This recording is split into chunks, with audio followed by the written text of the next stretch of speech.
भोक्तारं मुक्तारं कर्मभूभृतां ज्ञातारं विश्वतत्त्वानां वंदे तत्गुणलब्धे।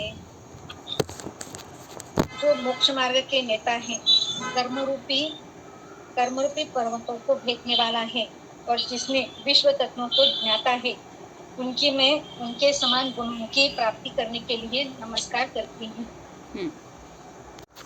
आचार्य उमास्वामी विरचित तत्वार्थ सूत्र मोक्षशास्त्र बघतो आपण. याच्यामध्ये सम्यक दर्शन कशाला म्हटले तर 7 तत्वांवर श्रद्धा. हे 7 तत्व जी आहेत तर ती जशीच्या तशी आजपर्यंत जाणली नाहीत म्हणून आपण दुःखी आहोत. मग ह्या 7 तत्वांबद्दलची आपली आजपर्यंतची मान्यता काय आहे किंवा आपण काय चुकत होतो तर ते 7 तत्वांची भूल किंवा त्याच्या संबंधीची आपली विपरीत मान्यता आपण बघत होतो. तर कालपर्यंत आपण आश्रव तत्वापर्यंत आले. म्हणजे आश्रव तत्वाची विपरीत मान्यता काय आहे. तर थोडक्यात आश्रव तत्वापर्यंतची विपरीत मान्यता कोण सांगते?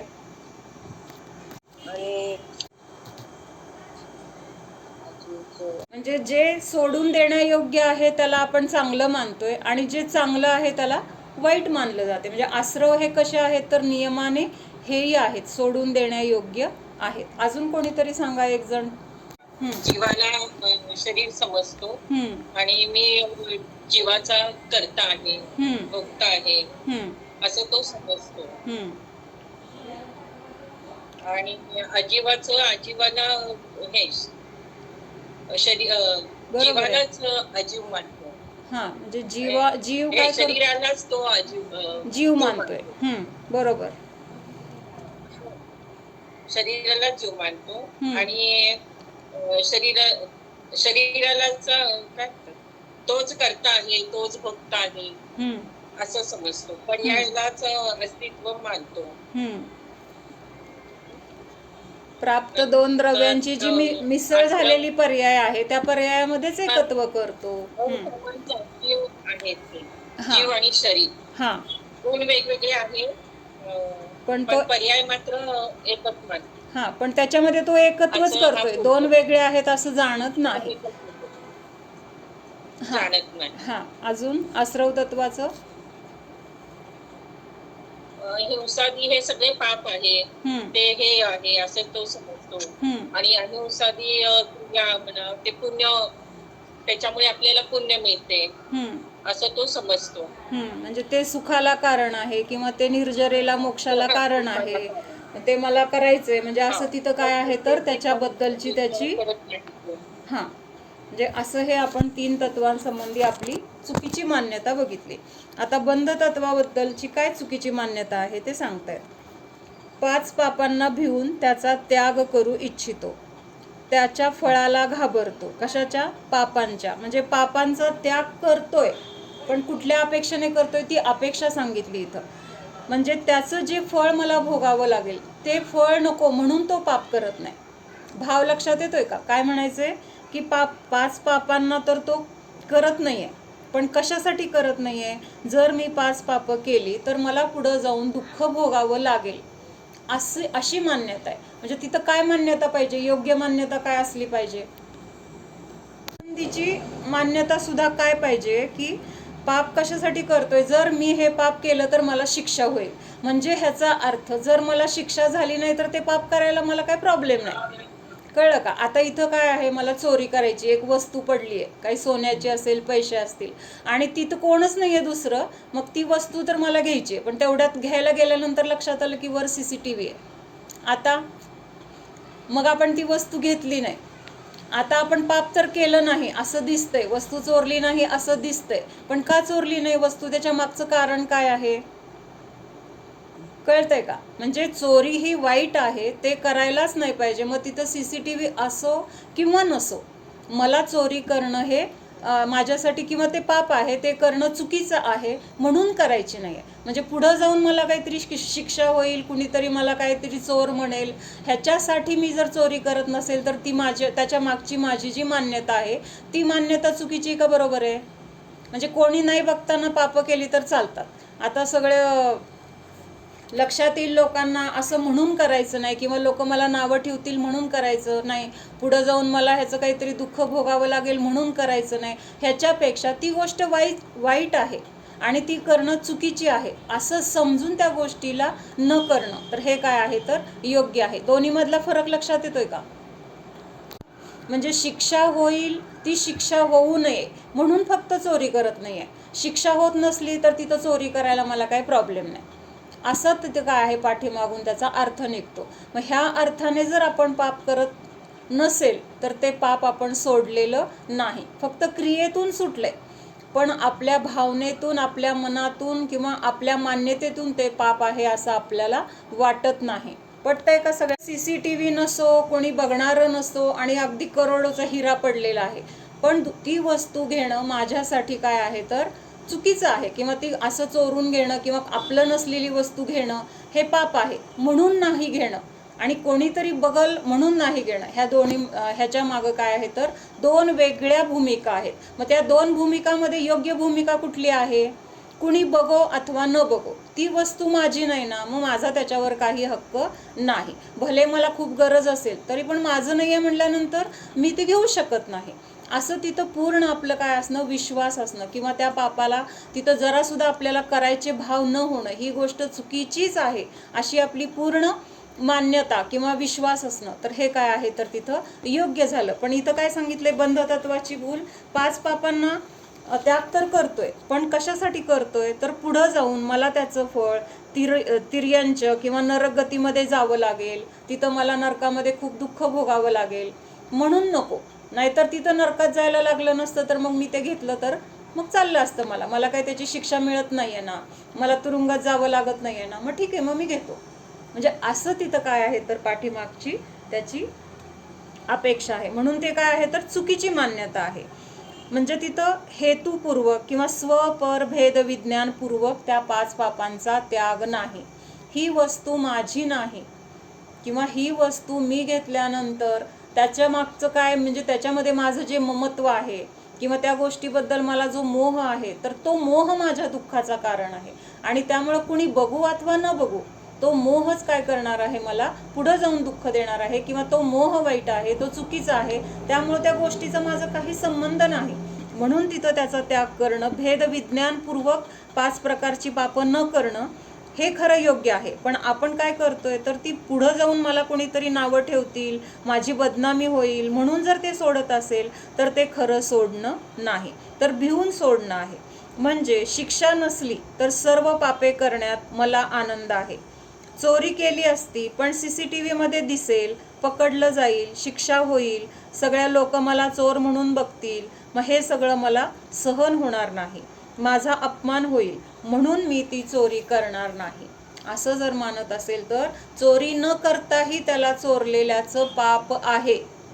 लक्षात येते का? चोरी नाहीये केली पण अंतरंगातून मान्यता काय आहे, जर हे काय मला असं झालं नसतं तर मी घेऊ शकलो असतो, माझी घ्यायची तयारी आहे, पण आता हे सगळं ह्याला सामोरं जाण्यापेक्षा मग नको, जाऊ दे म्हणून सोडलेलं आहे. म्हणजे नाविलाज आहे तिथं सोडण्यामागं, तिथं भेद विज्ञान नाही. त्याच्यानंतर अजून काय भाव असतो आहे, ज्याला भेद विज्ञान पूर्वक तिथं त्याचं पक्क श्रद्धा नाही, तिथं त्याला असं वाईट गोष्ट करण्याचे भावच येणार नाहीयेत, पुढचा तर प्रश्न लांब राहिला. पण जो अज्ञानी आहे तर त्याला काय वाटतंय, पाप करणं वाईट आहे, समाजामध्ये कायदा आहे, हा कायदा जर मोडला तर मला शिक्षा होईल, समाजामध्ये माझी बदनामी होईल, मला तुरुंगात जावं लागेल, अशा कारणामुळं तो चोरी करत नाहीये. जर कोण नाही तिथं किंवा कोण म्हणजे कुणाला कळणारच नाही मी तिथं येऊन चोरी केली तर मग मला घ्यायला काही अडचण नाही, असं त्याच्या मागचा अर्थ निघतो. लक्षात येते का? म्हणजे अपमान होईल म्हणून शांत बसणं. जर अपमान होत नसेल, मला कोणी काय म्हणणार नसेल तर मला घ्यायला काहीच अडचण नाही आहे, असं तिथं काय आहे त्या अज्ञानीची भूमिका आहे. पण जो स्वपर भेद त्यांनी चोरी नाही केली पण तिथं मनामध्ये जे भाव आले की कोणी बघितलं नसतं तर मी घेतलं असतं, तर घेतलेलं पाप लागलं त्याला, भले त्यांनी त्या गोष्टीला हात पण लावलेला नाही, पण तिथं मनामध्ये ज्या वेळे भाव आले किंवा तशी परिणती झाली, तिथं तो पापाचा बंध असा झाला की त्यांनी चोरी केली. प्रत्यक्षात ती क्रिया होऊ किंवा न होऊ, एखाद्याला मारायचे मारायचे विचार मनात आले तेव्हाच तिथं काय झालं, मारलेल्याचं किंवा हिंसेचा तिथं दोष लागला किंवा पाप लागलं. मग मारायला गेल्यानंतर तिथं तो त्या जीवाला आपल्याकडनं लागलंच नाही किंवा आपला नेम चुकला, तो जीव सुरक्षित राहिला, मग आपल्याला पाप लागणार की नाही? पाप तर लागणार आहे, कारण मनामधून आपण मारायचे भाव केलेत, तिथं ठरवले की ह्याला मारायचे, तिथंच त्याची काय झाली, हिंसा झाली. मग क्रियेतून ते आपला नेम चुकला तर तिथं आपला दोष नाही किंवा आपल्याला शिक्षा होणार नाही, म्हणजे व्यवहारात होणार नाही. म्हणजे आता समोर काय म्हणणार, कुठं मेलाय तो, पण आपलं कर्माची थेरपी कशी आहे, कर्म तिथं कुणालाही सोडत नाही. कर्म कुणाला पकडतं, क्रियेला पकडत नाही, भावाला पकडतं. मनामध्ये जे भाव झालेत तर त्या भावांची शिक्षा आपल्याला कर्म देतं, बाहेर घडणाऱ्या क्रियेची नाही. नाहीतर मग मुनिराज चाललेत रस्त्याने, 4 हात बघून चाललेत आणि आता बघून पाय ठेवतायत, तेवढ्यात काय झालं, वाऱ्याने एक जीव आला आणि त्यांच्या पायाखाली असा गेला की त्यांच्या ते लक्षात येण्यापूर्वी तिथं पाय पण त्यांचा पडला आणि त्या जीवाची हिंसा झाली, मेला तो जीव. मग ते मेलेल्याचं किंवा त्याची हिंसा झाली, त्याचं पाप मुनींना लागणार का? लागणार का? नाही लागणार, कारण त्यांनी सावधानपूर्वक बघून आणि मनातून असं भाव आहे की बाबा माझ्या निमित्तात कुठल्या जीवाची हिंसा होऊ नये, असं ते सावध आहेत. मग त्यामुळे तिथं चुकून त्या जीवाने येऊन तिथं त्याचं आयुकर्म होतं, तिथं येऊन तो अचानक पडला, त्यांनी बघितलं तरी तो पायाखाली येऊन मेला गेला वगैरे.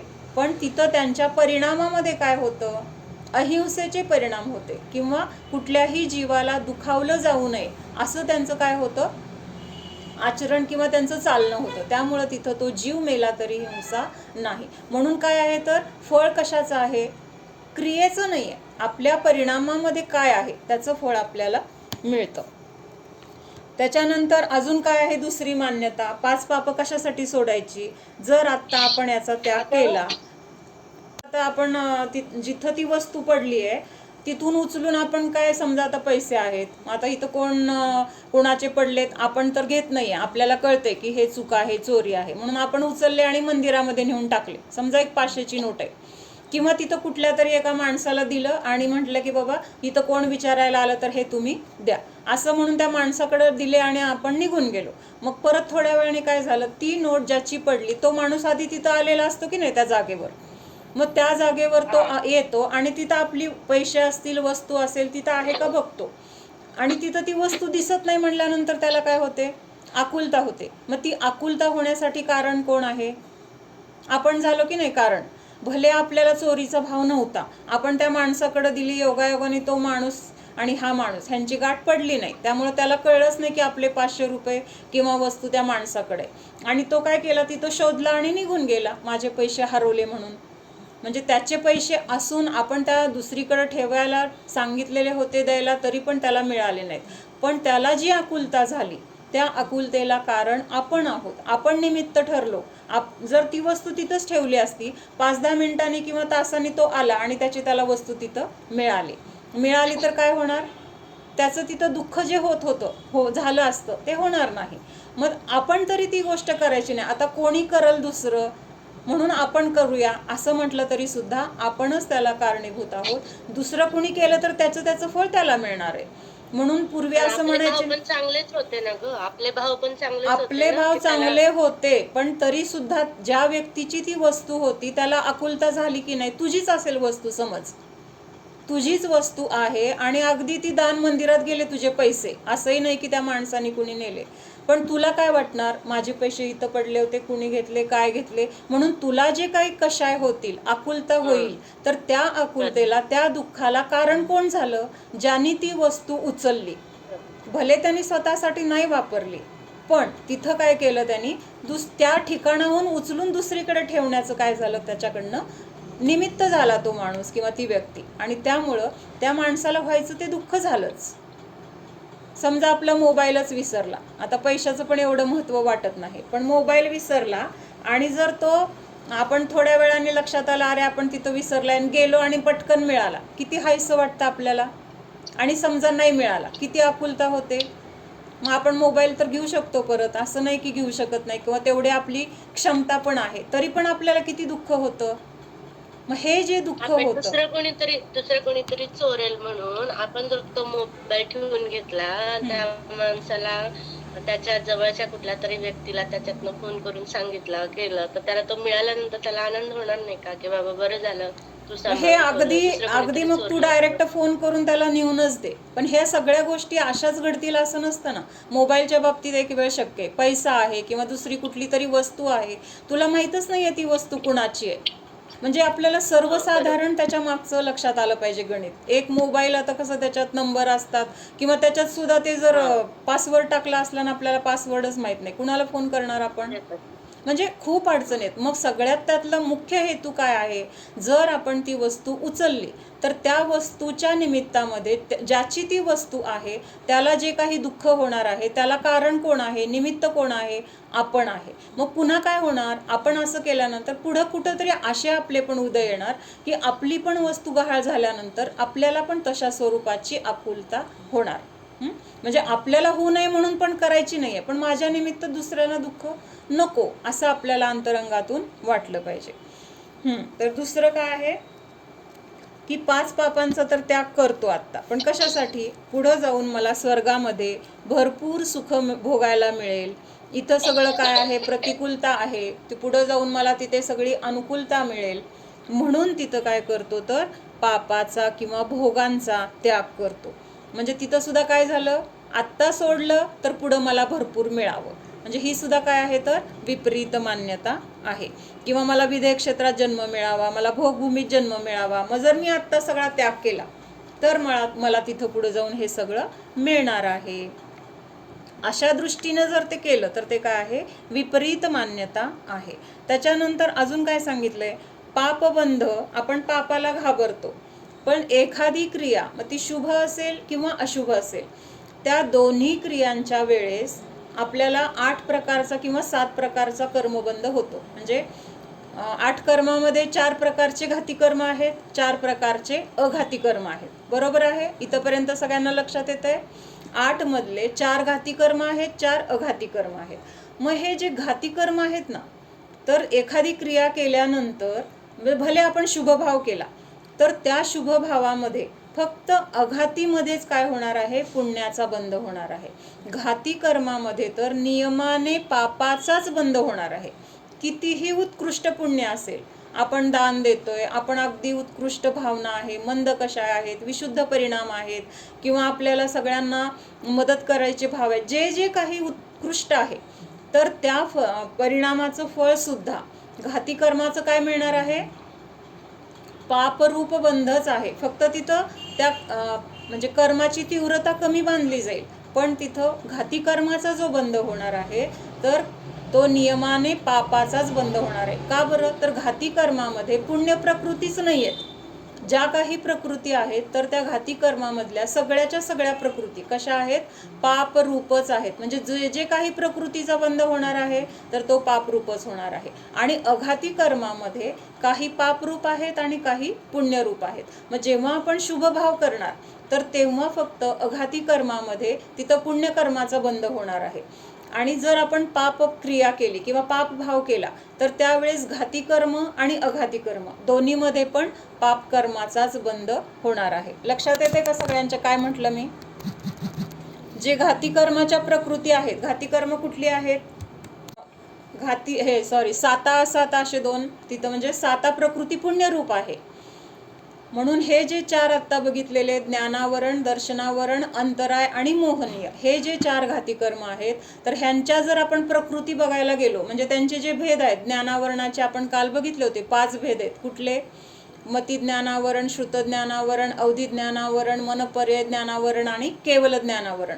मग तिथं जेव्हा आपल्याला ज्ञानावरणीय कर्माचा बंध होणार, ह्याच्यामध्ये पुण्य प्रकृती आहे का, पुण्य प्रकृतीच नाही आहेत. म्हणजे अशा घाती कर्मामध्ये एकही पुण्य प्रकृती नाही आहे. आणि बंध तर कुठलाही परिणाम, कुठलाही भाव झाल्यानंतर 7 कर्म किंवा 8 कर्म ह्यांचा तिथं नियमाने बंध होणार आहे. मग ह्या घाती कर्मामध्ये कुठल्या प्रकृतीचा बंध होणार, पापरूपच आहेत, म्हणजे पापरूपच बंध होणार. आणि अघातीमध्ये ज्या काही प्रकृती पुण्यरूप आहेत तर तिथं मग त्याचा पुण्यबंध होणार आहे. त्यामुळं पापबंध तर नियमाने वाईटच आहेत, पण पुण्य सुद्धा चांगलं नाही. पण तिथं मानताना तो काय म्हणतोय की पुण्य चांगलं आहे.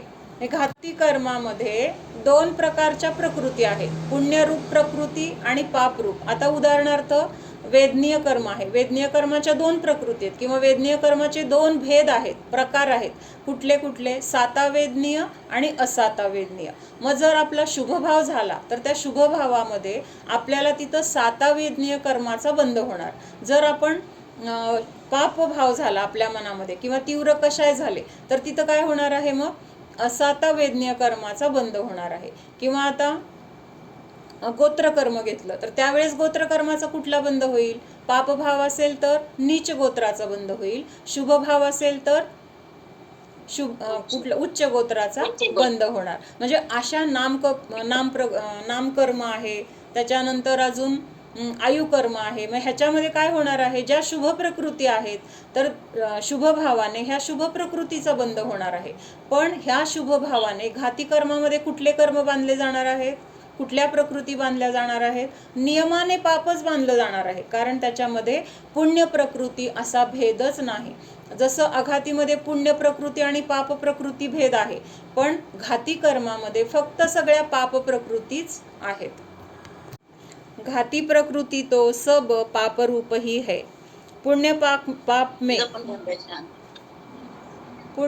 में फरक करतो आपण. पुण्य पापामध्ये काय करतो? फरक करतो. पण पुण्य पापामध्ये फरक फक्त कुठं होणार आहे? अघाती कर्मामध्ये होणार, घाती कर्मामध्ये होणार नाही. प्रयोजन आपलं काय आहे? घाती आणि अघाती सगळ्या कर्मांचा आपल्याला नाश करायचा आहे. पण आपण फक्त अघातीमध्येच बघतोय. जास्त घातक तर आपल्याला घाती प्रकृती आहेत, अघाती काय तेवढ्या घातक नाही आहेत. घाती कर्म नष्ट झाल्यानंतर अघातीला नष्ट करणं अवघड नाही. अरिहंतांना अघाती कर्माचा उदय आहे. पण अघाती कर्माचा उदय आहे, पाप प्रकृतींचा पण उदय आहे. पण काय फरक पडला का तिथं? अरिहंतांना पण पाप प्रकृतीचा उदय आहे असं सांगितलंय. लक्षात येतंय का? म्हणजे पाप प्रकृतींचा पूर्वी बांधलेलं कर्म आहे त्याचा उदय तर असणार आहे, पण तो उदय इतका मंद आहे, इतका मंद आहे की तिथं पुण्य प्रकृतीचा तीव्र उदय असताना त्या पाप प्रकृतींचं काय होतंय? तिथं उदय लक्षात पण येत नाही. असं तिथं काय म्हटलेलं आहे? म्हणजे तिथं पाप प्रकृतीचा उदय तर आहे, पण त्याच्याने त्यांना काही फरक पडत नाही. फरक कशामुळे पडतो हे सांगायचंय ना. सगळ्या कर्माचा क्षय झाल्यावरच केवळ ज्ञान झालेत ना त्यांना. सगळ्या कर्माचं नाही, अघाती कर्माचा तर नाश झालाय, पण घातीमध्ये पण पाप प्रकृती आहेत की नाही? सॉरी, अघातीमध्ये काही असाताचा पण उदय असणार आहे त्यांना. आधी बांधलेलं कर्म आता त्यांच्या संयोगामध्ये अघाती कर्म आहेत की नाही? अरिहंतांच्या आहेत. मग पूर्वी बांधलेलं कर्म असाता उदय असू शकेल किंवा अजून नाम प्रकृतीमध्ये कुठलं तरी असेल, पण त्याचा अनुभाग म्हणजे त्याचं फळ इतकं सौम्य, इतकं मंद असतं की ते उदय आलेले पण लक्षात येत नाहीत, कारण तिथं तीव्र पुण्य आहे. मग ह्याच्यासाठी उदाहरण म्हणून असं म्हणजे मला वाटतं बरं का, की कडक पाणी पडतंय आपल्या अंगावर, कडक पाणी पडायला लागले वरून, आणि तेवढ्यात दुसऱ्या साईडनी गार पाणी पण पडलं. इतकं गार पाणी होतं की ते गरम पाणी पोळणार का? आता पोळणार का? म्हणजे आता हे तर अगदी स्थूल उदाहरण आहे, पण तिथं तर तो उदय आलेला लक्षात येत नाही. इतकं मंद मंद मंद काय आहे त्याचे उदय आहेत. म्हणजे त्यांना काय सांगायचंय की अघाती कर्मामुळं तिथं फरक पडत नाही. फरक कशाने पडतो? घाती कर्म आपल्याला घातक आहेत. त्यांना नाव सुद्धा घाती का दिलेलं आहे? तर ते जीवाच्या गुणांचा घात करतात. मग त्यामुळे ते घाती कर्म काय आहेत? तर जास्त घातक आहेत. अघाती म्हणजे जे घात करत नाहीत, कर्म तर आहेत पण घात करत नाहीत, त्यामुळे त्यांची काय तेवढं म्हणजे त्रासदायक नाहीत. त्रासदायक कुठला आहे किंवा फरक कुठला पडतो? घाती कर्मांमध्ये फरक पडतो. पण आपण त्या घाती कर्माला न बघता अघातीमध्ये ज्या पुण्य प्रकृती आहेत तर त्याच्यासाठी आपण धडपडतो किंवा त्याला आपण चांगलं मानतो. त्यामुळे काय आहे? ती विपरीत मान्यता आहे. त्याच्यानंतर संवर तत्व. शुभ परिणाम असेल तेव्हा त्यांचे उत्कृष्ट शुभ भाव असतील तेव्हा ते 16 म्हणजे षोडशकारण भावनांचं चिंतन करतात वगैरे, तो त्यांचा उत्कृष्ट शुभ भाव आहे. मग त्या शुभ भावाच्या निमित्तामध्ये त्यांना तिथं तीर्थंकर प्रकृती बांधली जाते, पण ती अघाती कर्मामधली आहे, घाती कर्मामधली नाही. म्हणजे हा, घाती कर्माचं फळ कुठं मिळतंय आपल्याला? शरीराच्या अवस्थेमध्ये मिळते. आणि अघाती कर्माचं शरीराच्या किंवा शरीराच्या संयोगामध्ये त्याचं फळ मिळते. आणि घाती कर्माचं फळ कुठं मिळतंय? जीवाचे जे गुण आहेत ते गुण झाकले जात आहेत. म्हणजे ज्ञानावरण कर्म काय करते? जीवाचा ज्ञान गुण आहे तर त्याच्यावर आवरण आणतोय. म्हणजे जीवाच्या गुणांचा ते घात करतात, म्हणून ते जास्त काय म्हटलेले आहेत? घातक आहेत. शरीर थोडंसं काय आहे? कुरूप आहे किंवा काळं आहे, बुटकं आहे किंवा काहीतरी रोग आहे, ते शरीरामध्ये फळ आहे. जीवाला तिथं काही घात झालेला नाहीये. संयोगामध्ये काय आहे? तिथं कमी जास्तपणा आहे. त्यामुळे तिथं अघाती कर्मांना घातक म्हटलेलं नाहीये. म्हणून आपल्याला महत्व कशाचं असलं पाहिजे? की घाती कर्माचं तिथं बंध नाही झाला पाहिजे किंवा घाती कर्म आपल्याला नष्ट करणं ध्येय आहे. कारण घाती कर्म नष्ट झाल्यानंतर अघाती कर्म आपल्याला फार काळ त्रास देऊ शकत नाहीत. इथंपर्यंत क्लिअर आहे? संवर कशाला म्हटलंय? राजूबून संवर कशाला म्हटलंय? परत आपली हीच चूक होतीये. व्रत नियम संयमाला कर्म येण्याचं थांबलं. तिथं कर्मांचं काय झालंय? तिथं त्यांना रोखलं गेलंय, त्यांना अडथळा केलाय. मग तिथं कशाने अडथळा केलाय असं मानतोय? तर शुभ भावाने किंवा शुभ क्रियाने संवर झाला असं मानतो. मग हे बरोबर आहे का? शुभ भावाने जर संवर झाला तर पुण्यबंध कशाने होणार? प्रश्न आहे माझा. आपण काय म्हणतो? व्रत नियम संयम ह्याच्याने काय होतंय? संवर होतोय किंवा कर्माची निर्जरा होती, कर्म येण्याचं थांबतंय. मग पुण्यबंध कशाने होणार? प्रश्नाचं उत्तर काय आहे? की शुभ भावाने संवर होतोय, शुभ भावाने निर्जरा होती. मग शुभ भावाने जर संवर आणि निर्जरा होत असेल तर पुण्यबंध कशाने होतो? असा तिथं त्यांना उलटा प्रश्न विचारला. म्हणजे ही मान्यता कशी चुकीची आहे? कारण एका गोष्टीने दोन विरुद्ध कार्य होत नाहीत. म्हणजे आता जर आपण शुभभाव केला त्याच्यानेच कर्म पण बांधलं गेलं आणि त्याच्यानेच कर्माची निर्जरा पण झाली. अशा दोन विरुद्ध गोष्टी त्या एका संवराने शुभभावाने कशा होतील? प्रश्न लक्षात आलं का काय म्हणायचंय मला? संवर कशाने मानलंय? शुभभावाने समजा मानलं. जर शुभभावाने संवर झाला म्हणजे कर्मांचं येणं थांबलं. आणि मग आपण काय म्हणतोय? व्रत नियम संयम केल्यावर पुण्य पण लागतं असं पण म्हणतोय. म्हणजे त्या शुभभावाने पुण्य पण बांधलं गेलं आणि त्या शुभभावाने कर्माचा तिथं यायचं पण थांबलं आणि कर्माची निर्जरा पण झाली. मग एकाच कारणाने दोन विरुद्ध गोष्टी कशा होतील? एक काय होते? बांधलं जाते आणि एक सुटलं जाते. मग एक बांधणं आणि सोडणं एकाच शुभभावाद्वारे कसं होईल? एकच शुभभाव दोन्ही कार्यांना कसं करू शकेल? असा प्रश्न तिथं विचारलाय. त्यामुळं आपली मान्यता कशी चुकीची आहे हे त्याच्यातून सिद्ध होतं. शुभभावाने एकच होणार आहे काहीतरी, एकाच वेळेस दोन विरुद्ध गोष्टी शुभभावाच्या द्वारे होणार नाहीत. म्हणजे संसारामध्ये पण अडकलं जाते आणि संसारातून सुटलं पण जाते. असं शुभभावाच्या द्वारे दोन गोष्टी कधीही होऊ शकणार नाहीत. म्हणजे आता साखर आहे, कशी आहे साखर? गोड आहे.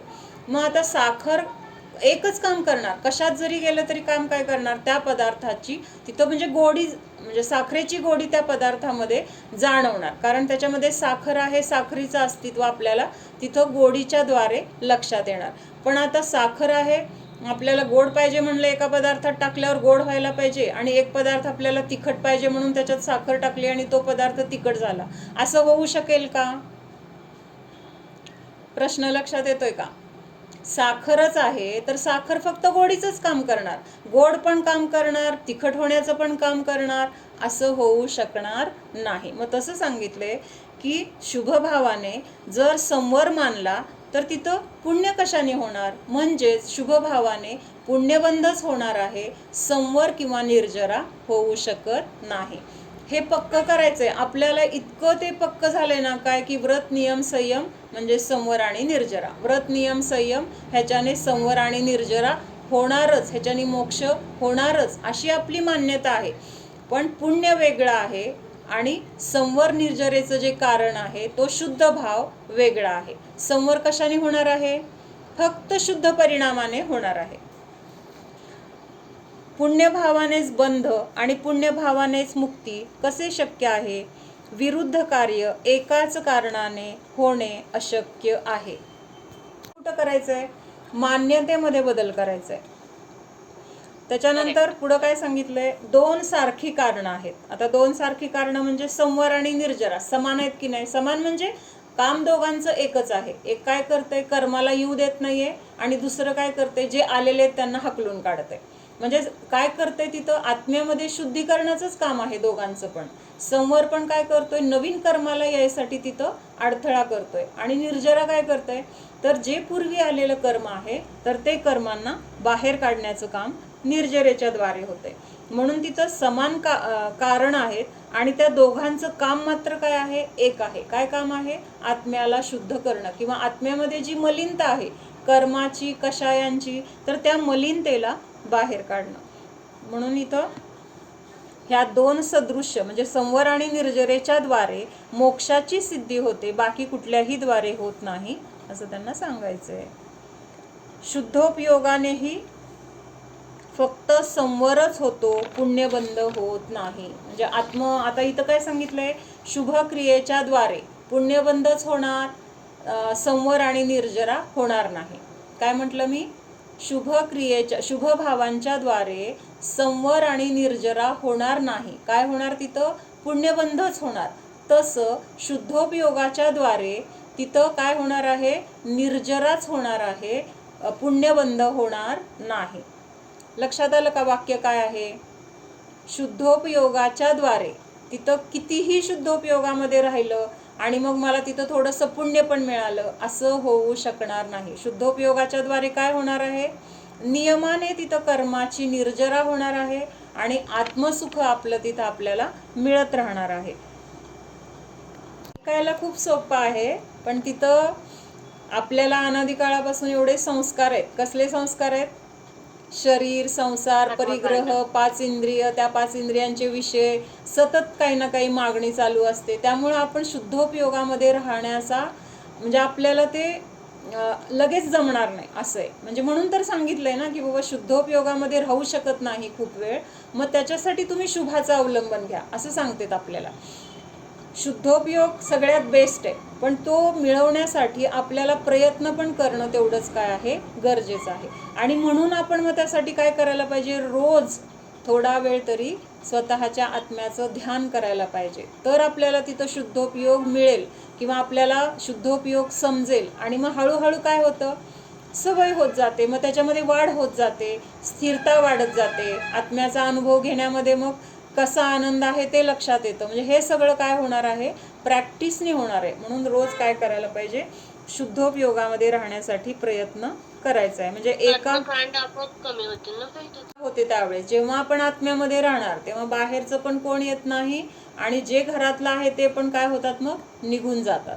म्हणजे आपण जर कुणाकडे लक्षच दिलं नाही, घरामध्ये पाहुणे आले त्यांची आपण काय आदरातिथ्य केलं नाही, विचारपूस केली नाही, त्यांना काय पाहिजे काय नाही वेळेला दिलं नाही, तर ते पाहुणे आपल्या घरात किती राहणार? किती वेळ राहणार?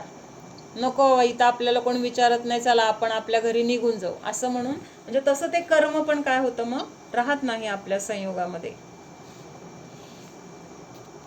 ह्या शुभ आणि अशुभ अजून खूप पाहुणे आले तरी पण स्वतःमध्येच लीन राहायचे. एक उदाहरणासाठी समजून घेण्यासाठी फक्त हे सांगितलं की जर असं केलं तर काय होऊ शकतं?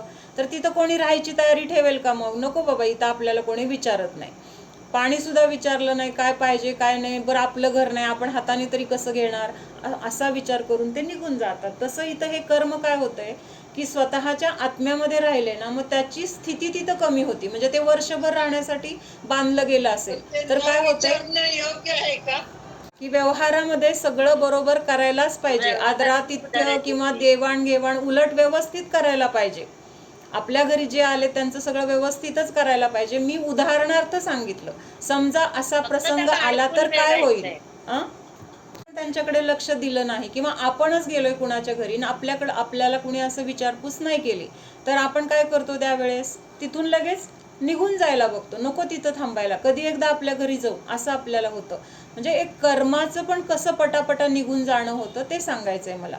म्हणजे आपण तिथं कर्मांना काय असं दुर्लक्ष करतोय किंवा कर्मांना आपण तिथं काय म्हणतोय असं नाही आहे. आपण तर आपल्यामध्येच आहे, पण त्या कर्माची पण तशी योग्यता असते की त्यावेळेस तिथं त्या कर्मांची पण पटापटा निर्जर होऊन ते कर्म निघून जातात जीवाच्या संयोगामधून.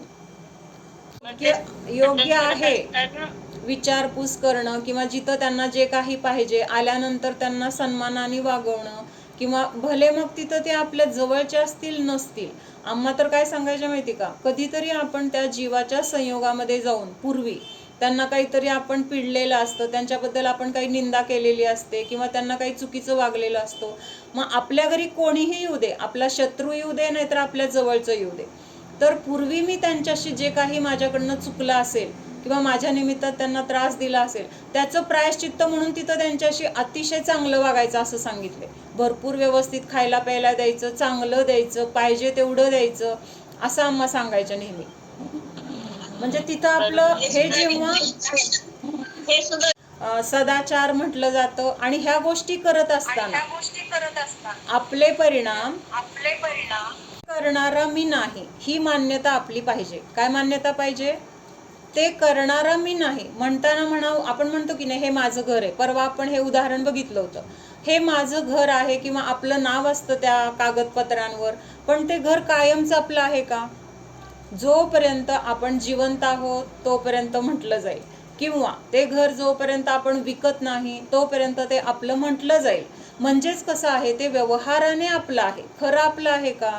खरं आपलं असलं तर आपण पुढच्या जन्मात ते घेऊन जाणार बरोबर, किंवा मागच्या जन्मातलं पण आपण बरोबर घेऊन आलो असतो. मग असं तर ते आपल्या बरोबर येत नाही. म्हणून व्यवहार व्यवस्थित चालण्यासाठी मी केलं असं म्हणत असताना अंतरंगातून भावना काय पाहिजे? मी परद्रव्याचा करता नाही, मी काय आहे, फक्त जाणणार आहे. मग मी स्वयंपाक केला असं म्हटलं जाईल, पण स्वयंपाक त्याच्या त्याच्या योग्यतेने झाला, मी केलेला नाही. फक्त काय केलंय, जे काही क्रिया होत होती त्या क्रियेला मी जाणले. क्रिया कुणाची झाली?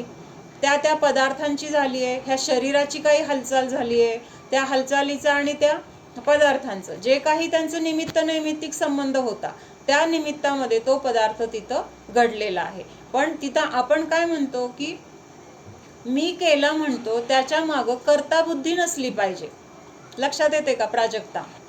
कर्ता बुद्धी आणि तिथं असणे आणि नसणं ह्या दोन गोष्टीमुळं बाहेरच्या क्रियांमध्ये त्या क्रिया व्हायच्या तेव्हा होत आहेत. फक्त फरक कुठं पडतोय? आपल्या मान्यतेमध्ये पडतोय. म्हणून तिथं मान्यता काय पाहिजे की मी फक्त जाणणार आहे. म्हणताना माझं घर म्हटलं तरी अंतरंगातून माहिती आहे की हे माझं खरं घर नाही. अजून एक उदाहरण आपण बघितलं होतं, तू होती का नाही माहित नाही. यात्रेला गेलोय आपण आणि तिथं 8 दिवस राहिलोय, एक रूम घेतलीय. मग आपलं कोणीतरी ओळखीचं भेटल्यावर काय म्हणतो आपण? ही माझी रूम आहे, या आमच्या रूममध्ये. मग ती खरी आपली रूम आहे का? किती दिवसासाठी आहे? 8 दिवसासाठी. तरी पण म्हणताना माझी रूम, आमची रूम असं म्हटलं जातं. म्हणजे हे व्यवहार चालण्यासाठी केलं, माझं आहे, त्यांचं आहे असं म्हणावं लागेल. पण अंतरंगातून मान्यता काय असते की माझं घर तिथं आहे, त्या गावात आहे, हे तर माझं घर किंवा माझी रूम नाही. तशी कुठलीही गोष्ट करताना अंतरंगातून मान्यता पाहिजे अशी की मी केलं किंवा करावं लागलं असं म्हटलं तरी पण अंतरंगातून त्या क्रियांना मी फक्त जाणणारा आहे, हे लक्षात आलं पाहिजे आपल्या. आणि हे हळूहळू आपल्याला ह्यालाच भेदविज्ञान म्हणायचंय. म्हणजे करताना तर दिसतोय, केलं पण म्हणतोय, पण अंतरंगामधून मी ह्याला फक्त जाणणार आहे असं तिथं भेदविज्ञान आहे. आणि हे भेदविज्ञानच आपल्याला सम्यक दर्शनाला कारण आहे, किंवा हेच सम्यक दर्शन आहे. आणि हे आपल्याला सरावानी जमणार आहे. त्याच्यासाठी रोज आपल्याला आठवून असं भेदविज्ञान करण्यासाठी प्रयत्न करायचा आहे. लक्षात येणार नाही आपल्याला जाणून बुजून. आता गोष्टी लक्षात राहत नाहीत, आपण काय करतो? गजर लावतो. आपण गोष्टी लक्षात राहत नाहीत, काहीतरी खूण म्हणून काहीतरी समोर ठेवतो, किंवा आता दूध ठेवलंय तापायला, लक्षात राहत नाही म्हणून तिथं समोर थांबतो. म्हणजे तिथं किती सावध राहतो आपण. तसं प्रत्येक गोष्ट करताना ही गोष्ट आपल्याला आठवण्यासाठी आपण काहीतरी जे आपल्याला जमेल ते करायला पाहिजे. मग त्या जाणीवेतून काय होणार आहे? हे भेदविज्ञान सहज होणार आहे. म्हणजे हंस काय करतो? त्याला पाणी आणि दूध मिसळून दिलेलं आहे, पण तो काय करतो? बरोबर त्याला दूध दूध दूध दूध पितो. म्हणजे मी असं बघितलेलं नाहीये, पण उदाहरण मी म्हणजे ऐकलेलं ते सांगते. म्हणजे तिथं त्याला ते कसं जमतं? तसं आपल्याला पण ह्या संसारात राहताना सगळ्या गोष्टी करत असताना अंतरंगातून ही मान्यता हळूहळू येणार आहे की हे सगळं मी जाणणार आहे, हे मी करणारा नाही. कारण जीव आणि शरीर एकमेकाला स्पर्श करतायत का? होत आहेत का स्पर्श त्यांचे? नाही. जीव तर अस्पर्शी आहे, पुद्गल स्पर्शी आहे.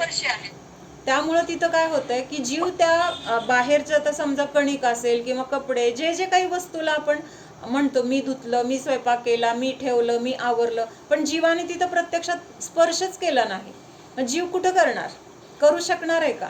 मग होतंय कुठं? ह्या शरीराच्या द्वारे तशी हालचाल होतीये आणि त्या त्या द्रव्याची तसं होण्याची योग्यता होती. कणकीची दशमी होण्याची, कपड्याची तसं घड्या करून त्या जागेवर जाण्याची, त्याच्या योग्यतेने झाले. मग तिथं ते शरीर पण काय झाले? त्याच्यासाठी निमित्त झालेलं आहे. शरीराने पण त्या क्रिया केल्या असं म्हणणं चुकीचं आहे. फक्त शरीर तिथं निमित्त झालंय आणि त्याचं त्याच्यामध्ये झालंय. कुंभाराने काय केलं? घडा बनवला. मग ती घडा तर त्या मातीमध्ये झालेला आहे. माती होती त्या घड्याच्या आकाराची ती बनलेली आहे. मग तिथं कुंभार आहे, चाक आहे, पाणी आहे, ह्या सगळ्या गोष्टी तिथं काय आहेत? निमित्त रूपाने आहेत. जर मातीच नसली ह्या सगळ्या गोष्टी असल्या तर तिथं घडा होणार आहे का? होऊच शकणार नाही. मग ह्याच्यावरून हे लक्षात घ्यायचं की जसं तिथं होऊ शकत नाही तसं ह्या सगळ्या क्रिया मी केल्या किंवा मला असं वाटतंय मीच करणार आहे, पण ते करत असताना हे लक्षात, आता आपल्याला हे 7 तत्वांचं जे स्वरूप समजतं त्याच्यावरून हे लक्षात यायला पाहिजे की मी त्यांना फक्त जाणणार आहे. जीवाचा स्वभाव काय आहे? जाणणे जाणणे जाणणे. तिथं कुठलीही क्रिया जीव करू शकत नाही किंवा एक द्रव्य दुसऱ्या द्रव्यामध्ये काहीही करू शकत नाही. हा अकाट्य नियम आहे. अकाट्य म्हणजे ह्याला कोणीही भेदूच शकत नाही किंवा ह्याच्यामध्ये कधीच तिन्ही काळामध्ये बदल होऊ शकत नाही. त्यामुळं स्वतः आपण अकर्ता आहोत हे आपल्याला, आणि सगळ्यात जास्त आपली ही कर्ता बुद्धी आहे.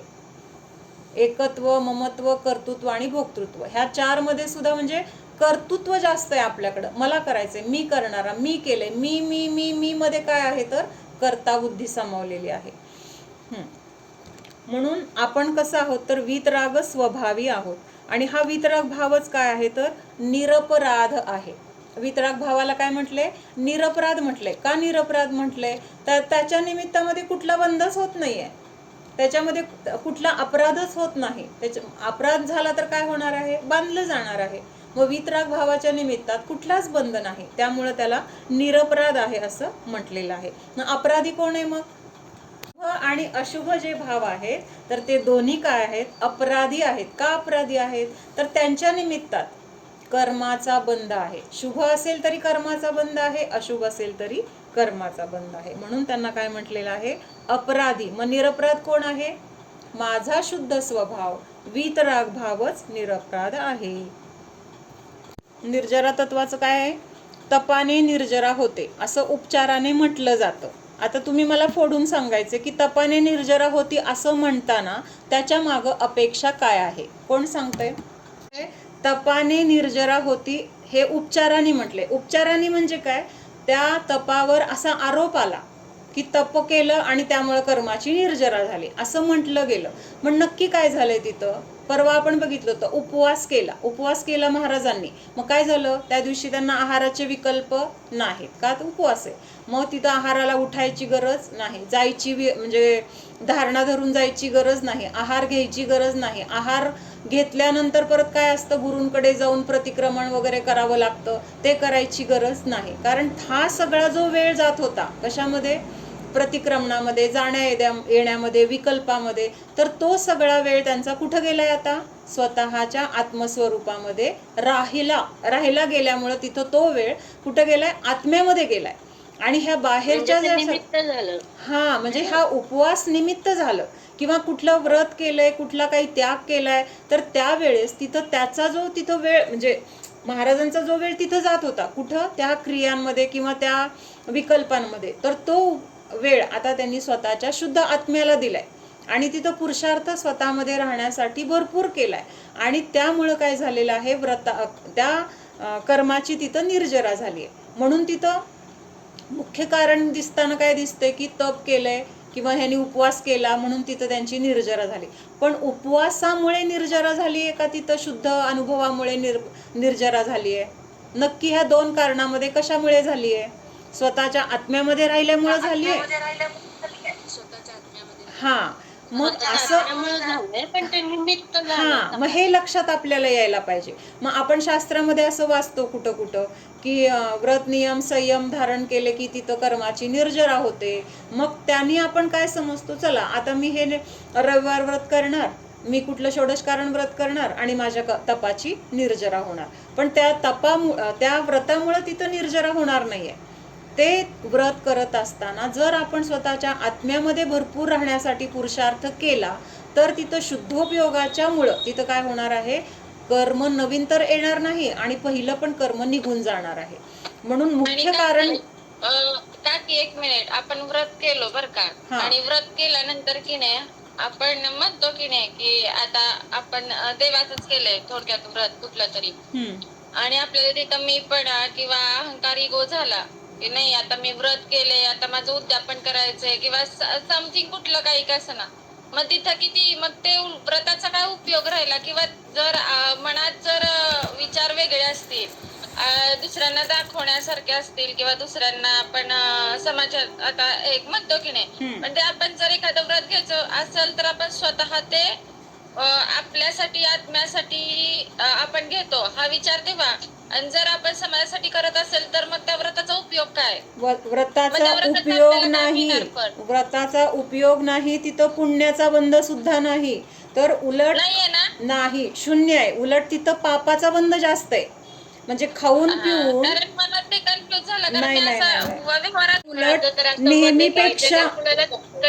नेहमीपेक्षा पण जास्त पाप लागणार. नाही, तीर्थंकर प्रकृतीचा बंध तर खूप उत्कृष्ट परिणाम असतात तिथं.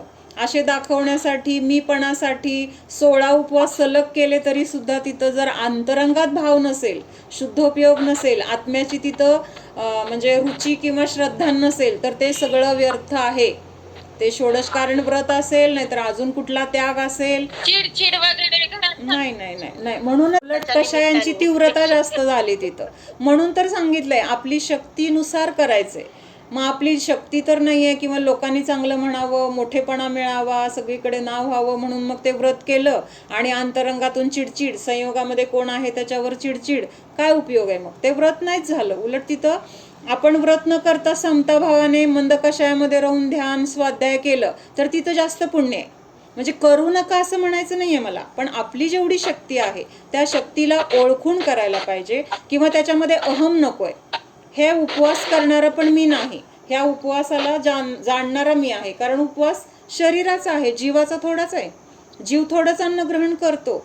आपल्याला भाव झाले आज काही अन्न ग्रहण करायला नको, त्यावेळेस असे भाव झाले, त्याचं कारण हे आहे की त्या दिवशी त्या शरीरामध्ये अन्न जाणार नाही अशी त्या शरीराची योग्यता होती. असं दोघांचं स्वतंत्र परिणमन योग्यता आहे. लक्षात येते का? आज ह्या शरीराला अन्न मिळणार नव्हतं आणि म्हणून मला भाव झाले की आज मला उपवास करायचा आहे. म्हणजे मी निमित्त झाले. काय निमित्त? त्या शरीरामध्ये अन्न न येण्यासाठी निमित्त झाले. पण मी उपवास केला ह्याच्यामध्ये कर्तेपणा केवढा मोठा झाला. मग म्हणजे मी खाणारा, मी उपवास केला म्हणजे मी किती मोठा, म्हणजे किती प्रकाराने चुकलो.